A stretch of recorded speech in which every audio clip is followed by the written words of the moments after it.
Mutiara Telekom menjadikan komunikasi lebih mudah untuk anda mengikuti maklumat terkini dari semasa ke semasa.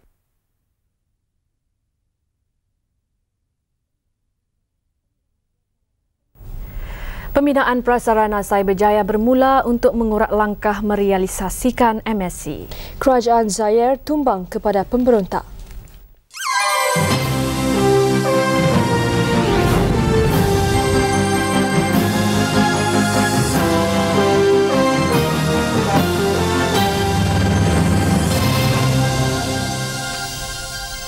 Perdana Menteri Datuk Seri Dr. Mahathir Mohamad menyifatkan projek Koridor Raya Multimedia sebagai berjaya dan mendapat pengiktirafan antarabangsa berdasarkan sambutan awal yang diterima.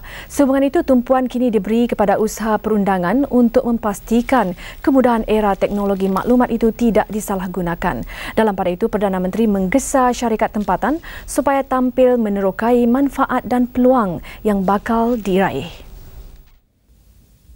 Datuk Seri Dr. Mahathir Mohamad membuat gesaan itu ketika berucap pada perasmian Majlis Pecah Tanah Bandar Cyberjaya. Turut hadir timbalannya Datuk Seri Anwar Ibrahim. 39 syarikat tempatan dan asing akan beroperasi di kawasan seluas 7,000 hektar ini. Ketika berucap, Perdana Menteri juga melahirkan keyakinan beliau berhubung penyertaan lebih banyak syarikat pelabur lain. Beliau juga akan mengadakan lawatan promosi ke Eropah 20 Mei ini. I believe we have a compelling proposition for you to come and share our vision to build the perfect multimedia hub through a mutually beneficial relationship. We also invite you to use our strategic position to tap into the Asia-Pacific cultures and marketplace. The progress of this fast-track project is by no means surprising. Beliau juga menjamin perubahan teknologi berasaskan ekonomi industri kepada ekonomi multimedia tidak akan membelakangkan industri lain. Ia sebaliknya menjadi pemangkin sektor industri agar Malaysia berdaya saing dalam ekonomi global. Advances in multimedia technology will lead to new applications, spurring the growth of trade and commerce, as well as the growth of productivity and efficiency in all these sectors. There are numerous opportunities and spin-off benefits, the impact of which will be felt by many generations ahead. All it takes is for us to open our minds to the wide-ranging possibilities and opportunities. Perdana Menteri turut menyaksikan perjanjian antara Nippon Telegraph and Telephone Corporation (NTT) dengan Telekom Malaysia Berhad untuk penyediaan perkhidmatan bangunan Bistari di Cyberjaya. NTT diwakili Presidennya Junichiro Miyazu dan timbalannya Masanabu Suzuki. Sementara TMB diwakili Ketua Eksekutifnya Datuk Muhammad Said Muhammad Ali dan Ketua Pegawai Eksekutifnya Dr. Abdul Rahim Daud. Di majlis yang sama, Perdana Menteri secara simbolik menyerahkan topi keselamatan kepada wakil 41 syarikat yang mendapat status MSc. MDC telah menetapkan matlamat 50 syarikat berstatus MSc menjelang tahun 2000. Semua 41 syarikat ini adalah perintis bagi pembangunan Bandar Bistari Cyberjaya. 20 daripadanya adalah syarikat terkemuka multimedia asing, manakala 21 lagi adalah syarikat tempatan. Perdana Menteri juga akan menemui hampir 740 ketua pegawai eksekutif syarikat multimedia Eropah di London 20 Mei ini bagi mempromosikan MSc. Dalam sidang media selepas itu, Perdana Menteri melahirkan rasa puas hati dengan sambutan yang menggalakkan terhadap projek MSc. Not just the physical progress, which is relatively simple, but the understanding of the facilities, the concept of the MSc is now known worldwide. So we have no difficulty in attracting people in the IT industry to come here. And obviously some of the major companies have already made their decision Dan antara gergasi era IT ialah syarikat Microsoft Corporation yang akan menjadikan MSC pusat untuk operasi di rantau ini. Cyberjaya adalah bandar bistari pertama dalam Koridor Raya Multimedia MSC. MSC mencakupi kawasan seluas 15 km lebar dan 50 km panjang menghubungkan Menara Kembar Kuala Lumpur melintasi Putrajaya ke lapangan terbang antarabangsa Kuala Lumpur. Ia akan menjadi nadi pertumbuhan baru era teknologi maklumat. Kegiatan yang boleh diraih daripada koridor terbahagi kepada 8. Ia termasuk pentadbiran elektronik, tali perubatan, rangkaian penyelidikan dan pembangunan, kad pelbagai guna, sekolah bistari, laman pembuatan global, pusat pemasaran tanpa sempadan dan pusat tabung atau pembiayaan projek multimedia. Ia kemudiannya boleh bercambah kepada perdagangan elektronik mencakupi pertukaran data, maklumat pasaran dan perbankan. Selain itu, MSC juga boleh menjadi tapak kepada pusat pertukaran data untuk bahan berita dan internet. Pusat bandar di bahagian barat Putrajaya ini meliputi kawasan seluas 7,000 hektar. Ia juga akan menempatkan pelbagai kemudahan pejabat dan zon perniagaan yang menciptakan suasana harmoni antara kehidupan dan persekitaran. Apabila siap, kira-kira 240,000 penduduk termasuk 10,000 pekerja mahir berpengetahuan akan mendiami kawasan terbabit dengan anggaran 35 orang sehektar. Cyberjaya juga akan menjadi zon aplikasi perdana bagi MSC dengan 2,800 hektar kawasan yang akan siap tahun depan. Kemudahan fizikalnya termasuk penyediaan 2.5 hingga 10 gigabit rangkaian telekomunikasi yang akan dibina Telekom Malaysia Berhad. Selain itu, insentif kewangan menarik dan undang-undang baru cyber turut disediakan. I think MSC is really unique in the world. You hardly can find a project where a whole area of that witness is covered by IT facilities. Some Asian visionaries are now thinking about how to develop their economy by means of adopting some multimedia technologies. But leading role has shown by the leadership of your country, Mr. Prime Minister, and his leadership is I think his leadership is the key of the success, I think. Pada sidang medianya, Perdana Menteri menjelaskan syarikat teknologi maklumat yang beroperasi di luar koridor boleh menikmati status MSC jika ia memenuhi syarat yang digariskan Perbadanan Pembangunan Multimedia MDC. At other points, for example, this technology park is a part of our strategy to achieve progress in this area. At the same time, Astro, for example, is a center where a lot of media contents are going to be produced. So they also come within the definition of IT industry. So they will function from where they are. Dalam pada itu, perbincangan peringkat ASEAN akan diadakan bagi mencapai kata sepakat ke arah menyediakan undang-undang siber yang seragam termasuk menubuhkan mahkamah siber. Menurut Perdana Menteri, perbincangan awal akan diadakan semasa mesyuarat peringkat Menteri ASEAN Julai ini dan sidang kemuncak tidak formal hujung tahun ini di Kuala Lumpur.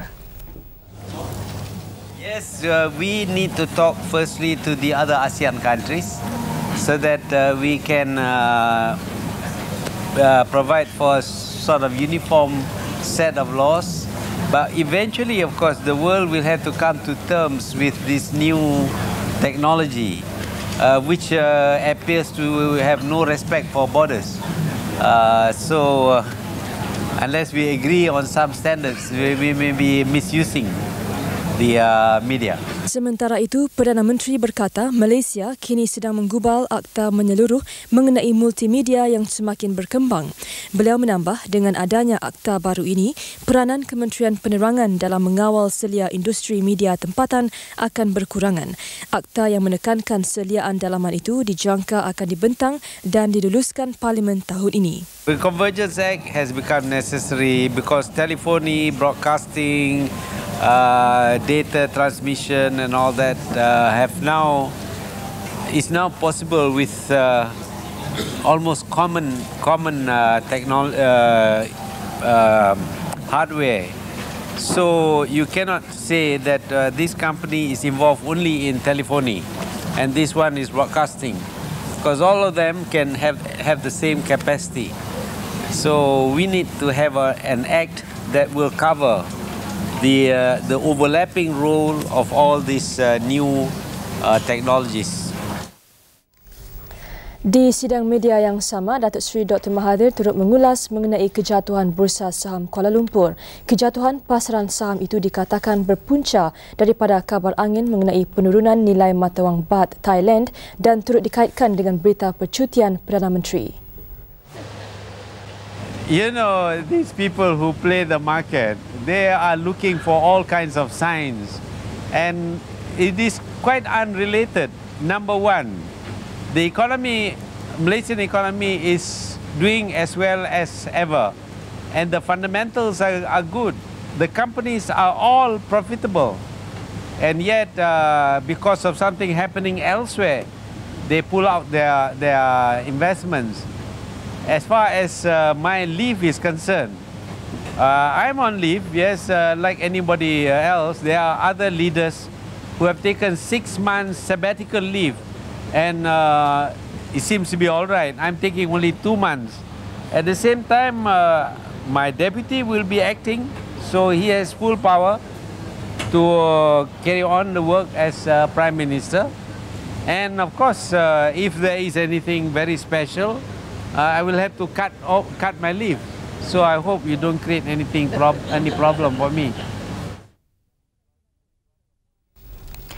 Dalam pada itu, Datuk Seri Dr. Mahathir sekali lagi menyatakan keyakinan beliau terhadap Datuk Seri Anwar untuk memangku tugas Perdana Menteri. I have been talking to Datuk Seri Anwar, and we have discussed this matter, and he knows my views and I know his views, and basically we don't disagree. On what? Whatever. You see, because he is going to be acting Prime Minister, and he has the right to act as a Prime Minister.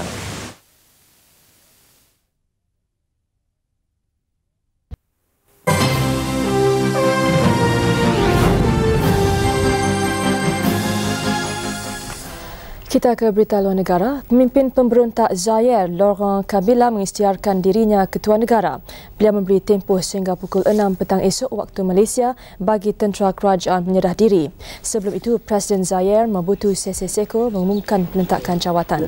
Mobutu terpaksa akur terhadap tekanan daripada kumpulan pemberontak itu yang kini dijangka menubuhkan kerajaan dalam 3 hari. Pengumuman peletakan jawatan ini dibuat Menteri Penerangan Zaire, Kin K. Kulumba. Mobutu bagaimanapun masih mengekalkan gelarannya sebagai Presiden meskipun melepaskan bidang kuasa memerintah. Beliau diberitakan meninggalkan Kinshasa dan menuju ke Gabadrite yang juga kubu kuat beliau. Segala bidang kuasa eksekutif kini dipegang oleh Perdana Menteri Jeneral Likulia Polongo. Dalam pada itu, keadaan di Kinshasa tegang sebaik peletakan jawatan Mobutu. Orang ramai bimbang tentera Zaire akan mengganas setelah ketua staf tentera itu, Jeneral Mahele Lioko, mati ditembak sekumpulan bersenjata. Laporan terbaru juga menyebut tembak-menembak sudah pun kedengaran di lapangan terbang Kinshasa.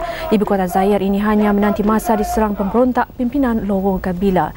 Di Amerika Syarikat mengulas peletakan jawatan Mobutu, Presiden Bill Clinton menggesa kerajaan Zaire membentuk sistem pemerintahan demokrasi tulen bagi menggantikan pemerintahan diktator yang ditolak rakyat. Menurutnya, Washington akan memberi bantuan dan kerjasama bagi mencapai tujuan itu, seterusnya memulihkan ekonomi Zaire.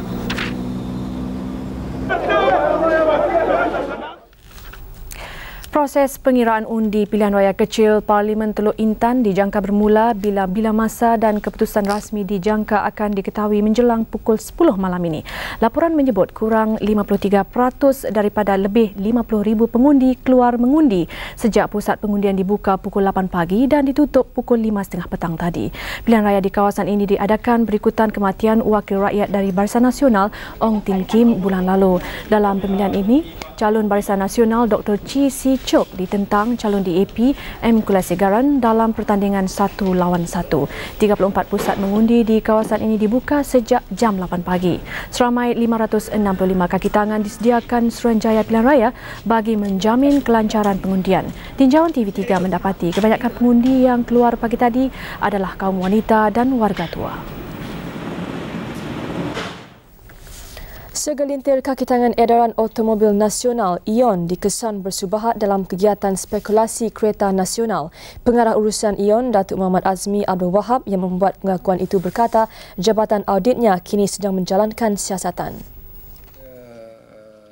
Kita sudah kesan beberapa kaki tangan dan mereka yang kita dapati bersubahat dengan spekulator, kita akan ambil tindakan.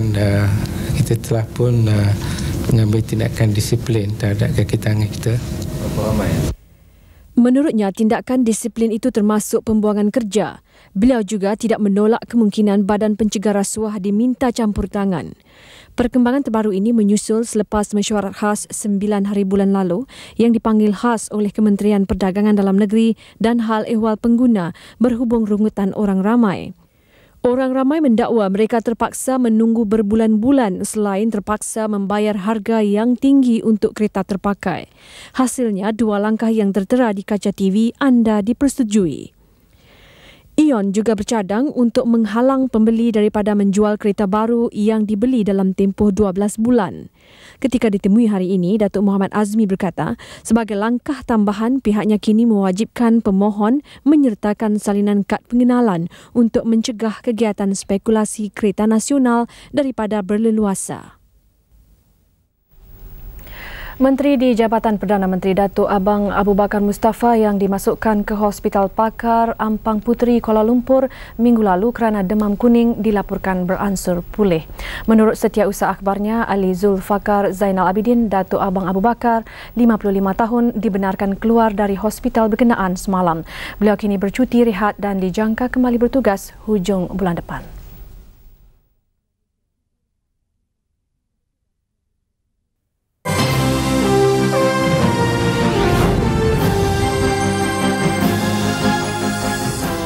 Peruntukan yang membenarkan sebuah bilik khas untuk guru merokok akan dimansuhkan. Timbalan Menteri Pendidikan Datuk Fong Chan On berkata perkeliling mengenainya akan diedarkan bulan depan. Kementerian Pendidikan berpendapat adalah tidak wajar ruang khas itu diwujudkan apabila sekolah dikategorikan sebagai kawasan larangan merokok. Sementara itu, pihak polis di seberang Perai Utara diberi kuasa menahan pelajar yang ponteng sekolah mulai penggal persekolahan hadapan.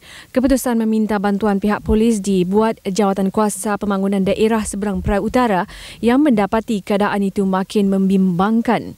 Penolong Pegawai Daerah Farizan Darus berkata demikian sewaktu mesyuarat agung Persatuan Ibu Bapa dan Guru Sekolah Menengah Datuk Haji Ahmad Badawi siang tadi.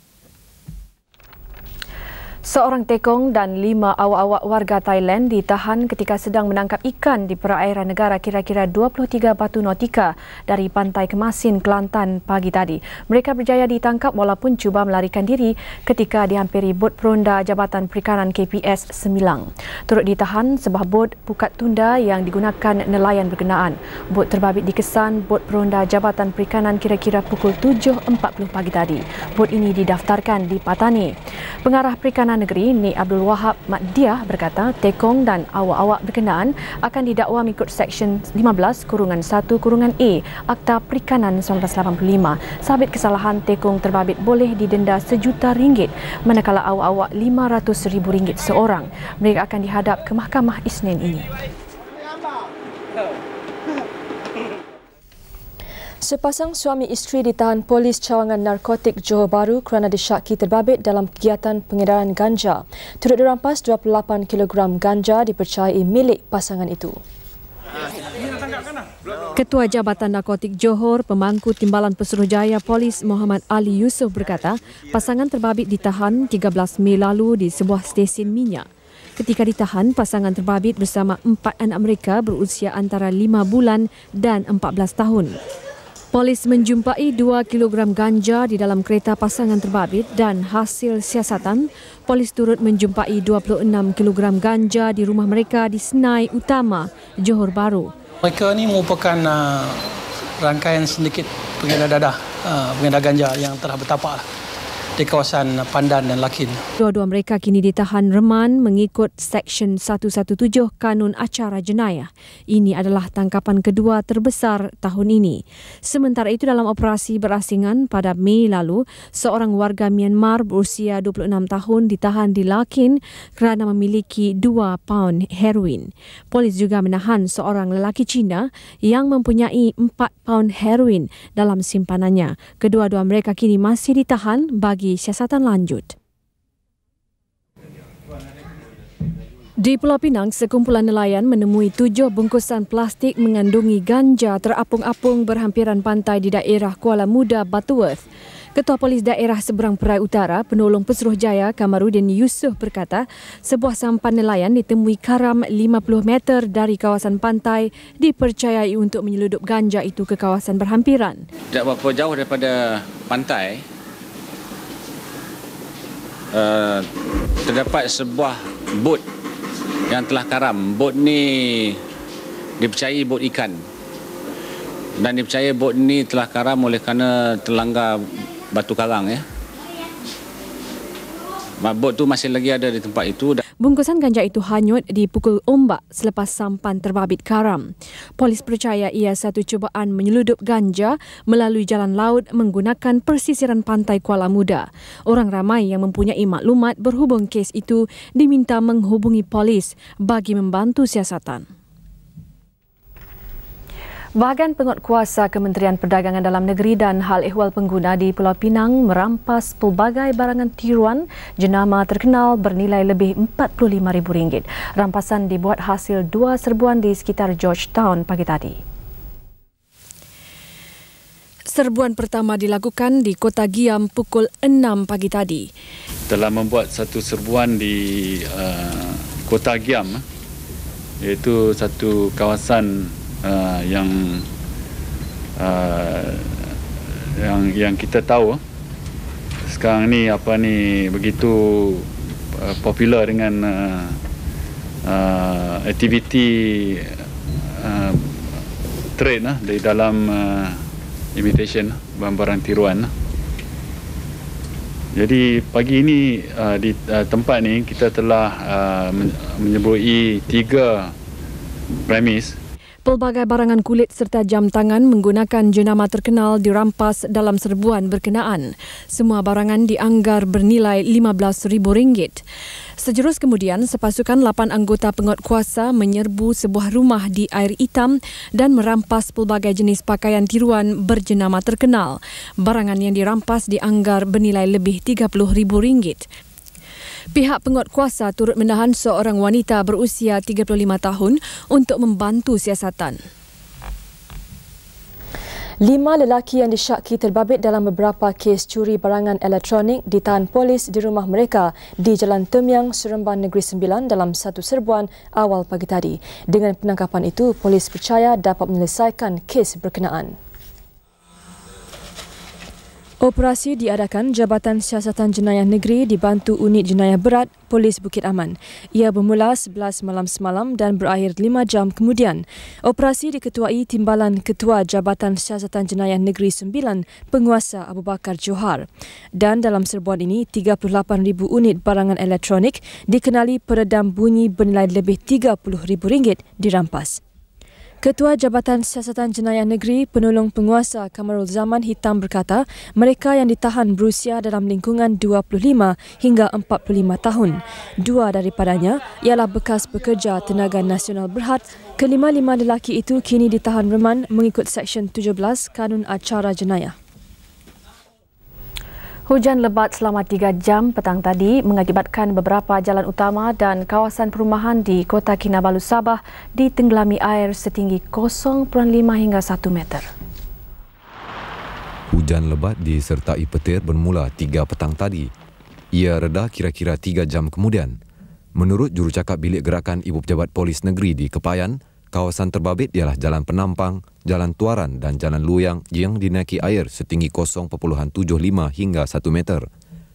Kawasan perumahan yang dilimpahi air termasuk Taman Sahabat di Penampang, Taman Lido dan Taman Fuyen di Kota Kinabalu serta Kepayan. Tiada kemalangan jiwa atau kecederaan dilaporkan. Tinjauan sekitar Jalan Penampang mendapati sebahagian kawasan di Hospital Queen Elizabeth juga ditenggelami air setinggi 0.5 meter. Puluhan kenderaan menuju ke Penampang dan Kota Kinabalu terkandas mengakibatkan kesesakan lalu lintas sepanjang lebih 5 km. Bekalan elektrik ke Penampang, Taman Lido dan Luyang turut terputus hampir 20 minit akibat petir. Pegawai bertugas Jabatan Kaji Cuaca Kota Kinabalu, Kenneth Hiong berkata, hujan lebat berpunca daripada pertukaran angin monsun. Seorang kanak-kanak lelaki berusia 2 tahun menghadapi kesukaran akibat ketumbuhan di bahagian punggungnya yang semakin membesar. Keperitannya bertambah apabila bapanya Latif Hashim, 64 tahun, seorang buruh kilang kayu arang, tidak mampu menampung perbelanjaan pembedahan yang berjumlah RM10,000. Ketumbuhan di punggung Zazali mula disedari ketika kelahirannya. Ketika itu ia hanya sebesar biji lada. Kini banyak mengganggu pergerakan Zazali. Selain itu, ketumbuhan ini juga menjejaskan proses membuang air kecil dan besar kerana urat saraf pada bahagian itu tidak berfungsi dengan sempurna. Harapan saya seboleh-bolehnya saya boleh minta pada orang yang seramai lah. Itulah harapan saya. Saya selamatkan anak saya ni Zazali tadi. Alhamdulillah. Itu ajalah. Orang ramai yang ingin membantu boleh menghubungi Latif Hashim 292 Jalan Taman Berkat, Jalan Kampung Biu 34700 Simpang Perak atau telefon 05 847 3425. Seorang kanak-kanak berusia 6 tahun yang mengidap penyakit leukemia diterbangkan dengan pesawat TUDM dari Kuantan ke Kuala Lumpur pagi tadi. Koh Kah Yong sebelum ini dirawat selama 6 bulan di Hospital Tengku Ampuan Afzan. Keadaannya bagaimanapun dilaporkan semakin tenat apabila doktor pakar mendapati terdapatnya pendarahan dalam otak. Koh ditemani ibunya Lok Sik Moy, Dr. Muhammad Effendi Awaludin dan jururawat Zaleha Muhammad Amin.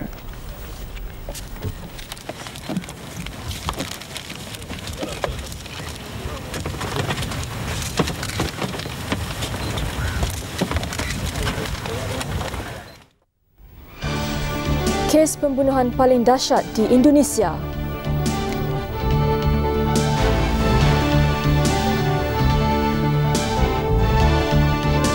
Guru dan pelajar merusuh di Haiti.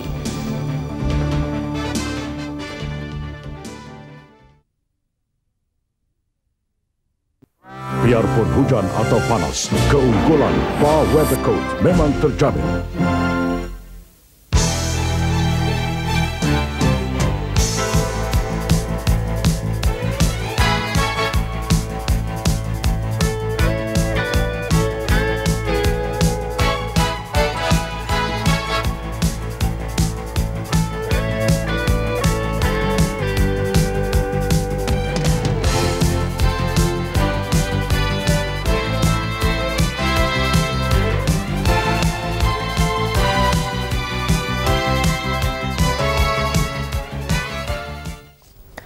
Kisah pembunuhan paling dahsyat di Indonesia. Desa Semayang di Sumatera Utara sehingga kini masih menjadi tumpuan berikutan kerja mencari mayat mangsa pembunuhan Bom Ahmad Sumaji. Sehingga semalam 26 mayat sudah ditemui. Wartawan kami Azhar Ahmad menghubungi wakil TV3 di Indonesia Didik Budiarto untuk mendapatkan laporan terbaru di Sumatera yang disiarkan dalam rancangan agenda pagi tadi. Wanita. Penggalian pada hari-hari pertama tarikh 5 dan 6 Mei yang lalu tak satu pun mayat ditemukan. Tetapi pada hari berikutnya lewat tengah hari polis berhasil menemukan 3 kerangka dalam lubang, 2 lubang. 2 kerangka berada dalam 1 lubang nampak dalam posisi berpelukan. Namun penemuan terbanyak terjadi pada tarikh 9 hari bulan Mei ini. Tim pencari yang menggunakan alat pengeruk tanah membongkar lokasi pertama seluas hampir 1 hektar. Dan di sana pada hari itu menemukan 9 kerangka wanita sekaligus dari 6 lubang penggalian. Ya, ni Pak Didi. Ya, Pak Didi, kabarnya kampung itu kini jadi tumpuan ramai ya. Mengapa orang ramai tertumpu di situ? Mungkin ada cerita di sebaliknya, Pak Didi. Ya. Memang desa saya Semayang yang terletak 20 km di luar kota Medan ini saat ini menjadi sangat ramai. Di desa inilah rumah dukun bernama Nasib Kalewang atau Datuk ini berada.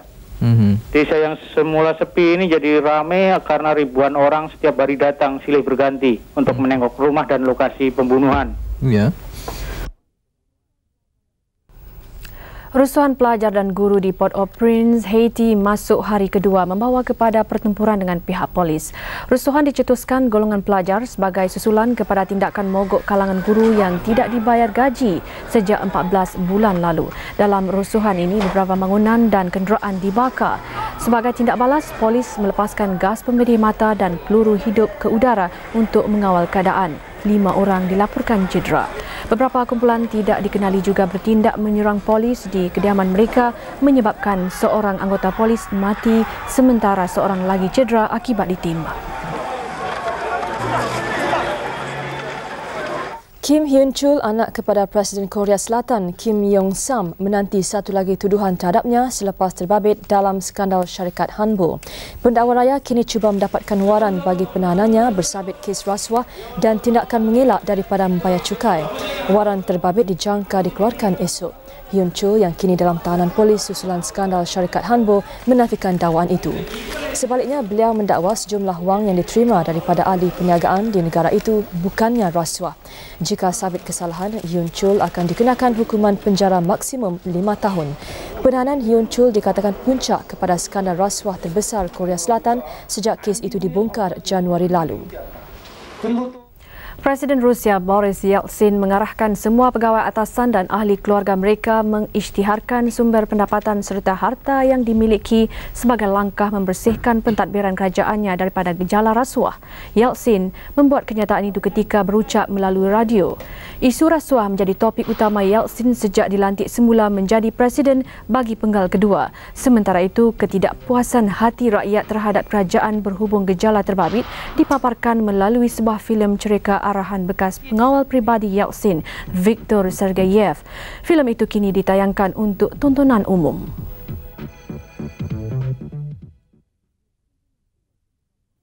Halo, apa khabar? Mesyuarat Pemilihan Persatuan Badminton Malaysia BM ura-ura mencabar jawatan Datuk Dr. Abdullah Fazil Cik Wan sebagai Presiden hanya sekadar gembar-gembur. Sebaliknya, Datuk Dr. Fazil kekal menerajui BM sehingga tahun 2001 apabila menang tanpa bertanding siang tadi. Penguasaan pucuk pimpinan BM sekarang juga ketara apabila timbalannya Datuk Roland Wong turut mengekalkan jawatannya tanpa bertanding.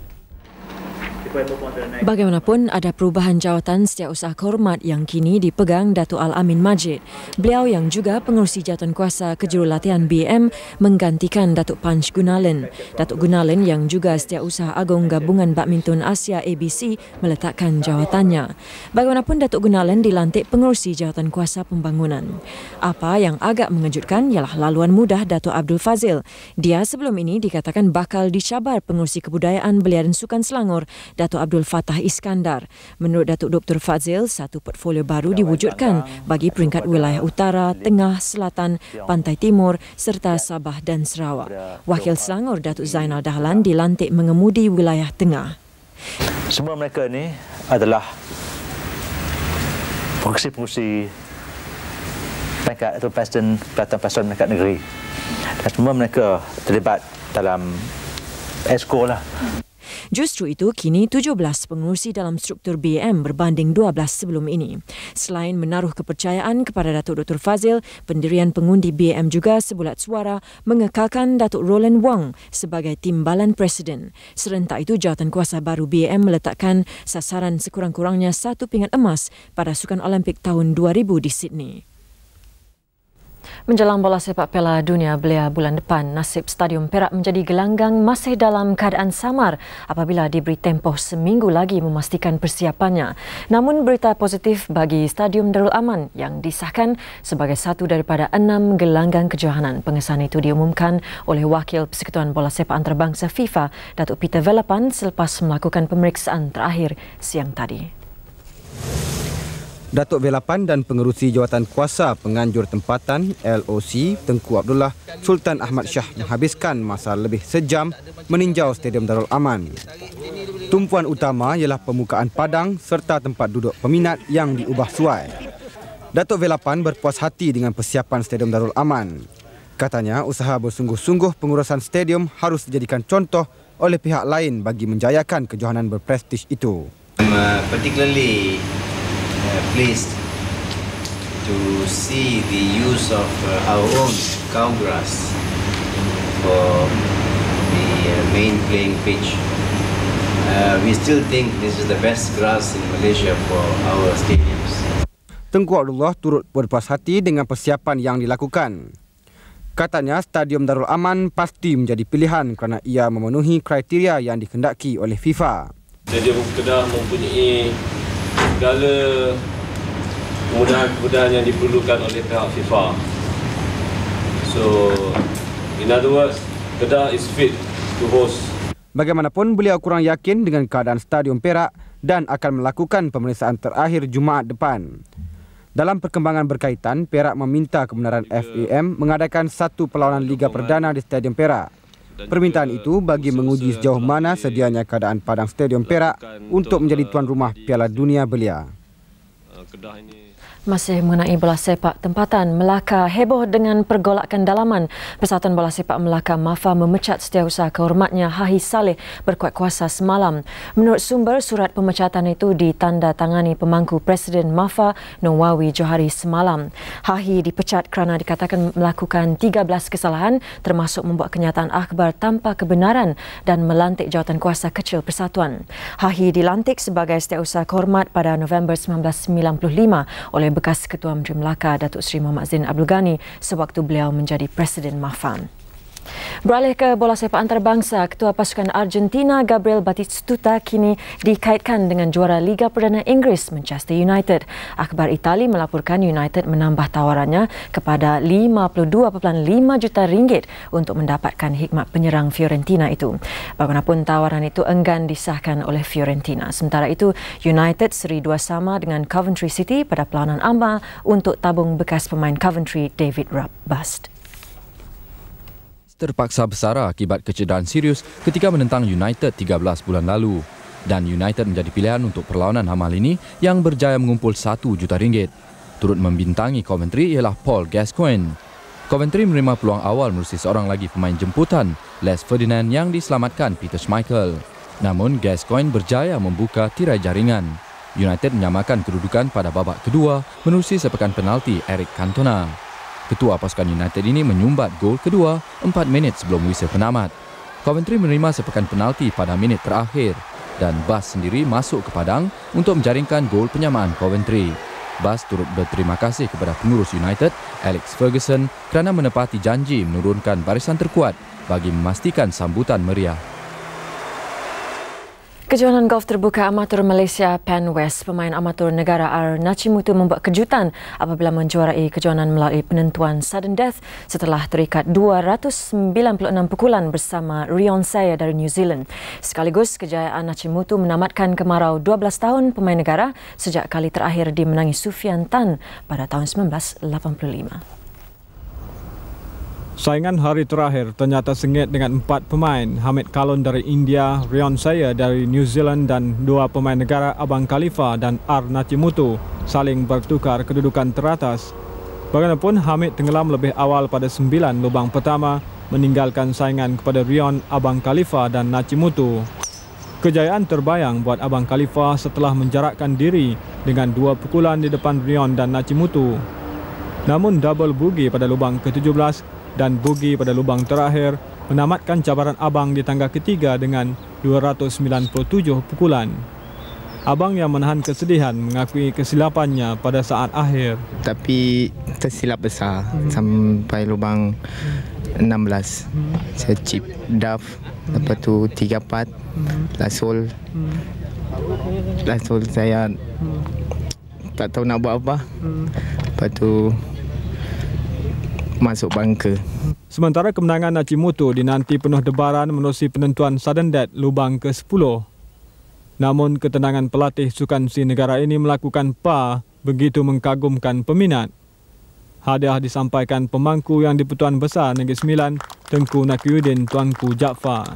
Tahun ni pasukan kita pun kuat juga. Ada 2 orang dekat US, kita orang pun buat training sini. Mungkin ada chance nak menang gold medal lah. Tahniah diucapkan kepada Nachimuthu. Dari golf kita ke tenis terbuka Itali, kecemerlangan pemain bukan pilihan dari Australia Scott Draper tersekat pada peringkat suku akhir. Draper yang mengejutkan Raja Gelanggang Tanah Thomas Muster sebelum ini kecundang di tangan pemain Croatia Goran Ivanisevic 6-4, 6-4. Perebutan hadiah berjumlah 5.7 juta ringgit ini menyaksikan ramai pemain pilihan terkeluar lebih awal. Goran Ivanisevic turut meniti laluan berbahaya apabila menentang Scott Draper yang menyingkirkan pemain pilihan. Pengalaman Ivanisevic begitu ketara dengan merampas satu servis Draper untuk menang set pertama 6-4. Permainan baseline-nya kental walaupun cuba disaingi oleh Draper dengan pukulan drop shot. Ivanisevic yang menewaskan Boris Becker pada pusingan kedua melengkapkan kemenangan 6-4, 6-4 dengan mata penamat menerusi servis ace.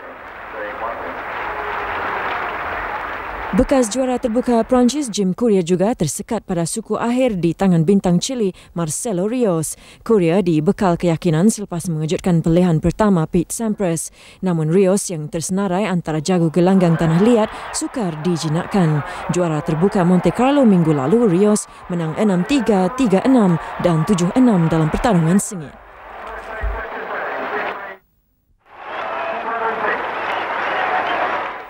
Bagi peminat Grand Prix motosikal dunia, Timothy, tumpuannya kepada sukan itu memberi hasil lumayan hari ini. Timo dari Ceras memenangi hadiah utama peraduan Win These Bikes yang dianjurkan Marlboro baru-baru ini. Tanpa diduga, dia menerima sebuah motosikal canggih YZF 600. Hampir 108,000 peserta menyertai peraduan ini sempena kejohanan Grand Prix motosikal dunia di Shah Alam April lalu. Selain Timo, 4 peserta lain memenangi hadiah istimewa di samping 10 lagi pemenang sagu hati. Thank you. Yeah. Congratulations. Congratulations.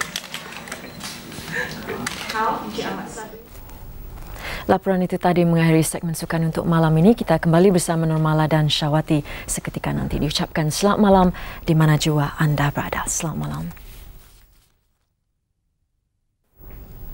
Segmen hiburan malam ini meninjau projek pembinaan taman hiburan oleh anak syarikat Datuk Keramat Holdings yang beribu pejabat di United Kingdom. Leavesden Developments 2 hari lalu melantik bekas anak Presiden Disneyland bagi mengendalikan pembinaan studio lawatan bertemakan filem dan pusat hiburan keluarga di Malaysia. Datuk Keramat membeli Leavesden Studios di England pada 1995. Menurut Presiden dan Ketua Pengarah Operasi Leavesden Development yang baru, Norman Doges, Britain dan Malaysia akan dijadikan lokasi pusat hiburan dan studio filem bertaraf dunia. Doges yang mempunyai 30 tahun pengalaman dengan Walt Disney World dan Disneyland di Amerika akan mengetuai projek pembinaan kompleks hiburan Leavesden Development, anak syarikat Datuk Keramat Holding dan projek yang sama di Malaysia tidak lama lagi. Buat masa ini, Datuk Keramat Holding sedang giat mencari tapak yang terbaik untuk membina kompleks hiburan dan studio filem bagi menarik pelancong-pelancong di Asia. Projek besar-besaran ini dijangka mendatangkan ribuan pekerjaan di Malaysia. Di Leavesden, lebih 800 juta ringgit akan dibelanjakan bagi pembinaan lawatan studio dan pusat hiburan. Tapak ini merupakan bekas kilang enjin Rolls-Royce. Ia kini menjadi lokasi utama pembikinan filem seperti James Bond, GoldenEye dan trilogi Star Wars. We hope that we can take what we learn here in the United Kingdom and that we can transport that into the Malaysian environment. and it just seems to be a wonderful opportunity.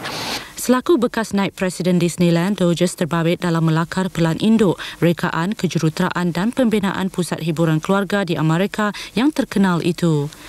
Leiston Development dan pusat hiburan yang sedang dirancangkan di Malaysia akan dibina berdasarkan konsep dan idea Magic Kingdom, Epcot Center dan Disney MGM Studios. Pusat hiburan keluarga yang akan dibina di kawasan studio seluas 300 ekar ini dijangka siap menjelang akhir 1999. Lawatan studio, pusat perniagaan dan kompleks residensial yang akan dibina dikatakan yang terbesar di dunia. Haliza Hashim, TV3, Leiston, Hertfordshire. Ini pula mengenai drama teater Lantai T. Pinky yang mendapat sambutan hangat penonton baru-baru ini. Sebagai menghargai karya sastrawan negara Dato' A. Samad Said itu, satu majlis diskusi buku drama Lantai T. Pinky diadakan di Ibu Negara pagi tadi. Lantai T. Pinky pertama kalinya dipentaskan di Auditorium Besar Matic di Ibu Negara Mac lalu. Sambutan hangat penonton menyebabkan ia dipentaskan untuk kali kedua. Teater yang mengisahkan suka duka penari joget T. Pinky di Singapura selepas Perang Dunia Kedua ini dipersembahkan beberapa pelakon terkemuka tanah air. Antaranya Tiara Jacquelina, Erma Fatimah, Ahmad Yatim dan Hani Mohsin. Pelbagai aspek drama berkenaan dibincangkan termasuk skrip dan pementasannya pada majlis diskusi ini. Ia dianjur bahagian teori dan kritikan sastra Dewan Bahasa dan Pustaka. Profesor Madya Dr. Zainal Abdul Latif dari Universiti Sains Malaysia USM dan dramatis Uthman Haji Zainuddin bertindak sebagai panel perbincangan. Ia dihadiri lebih 100 karyawan, penggiat drama dan pelajar sekolah yang berinteraksi dengan pengarah teater berkenaan Rosmina Tahir. Sekian buletin utama. Mengakhiri berita, kita ikuti visual kemeriahan Festival Makanan Gawai di Sarawak. Selamat malam. Selamat malam.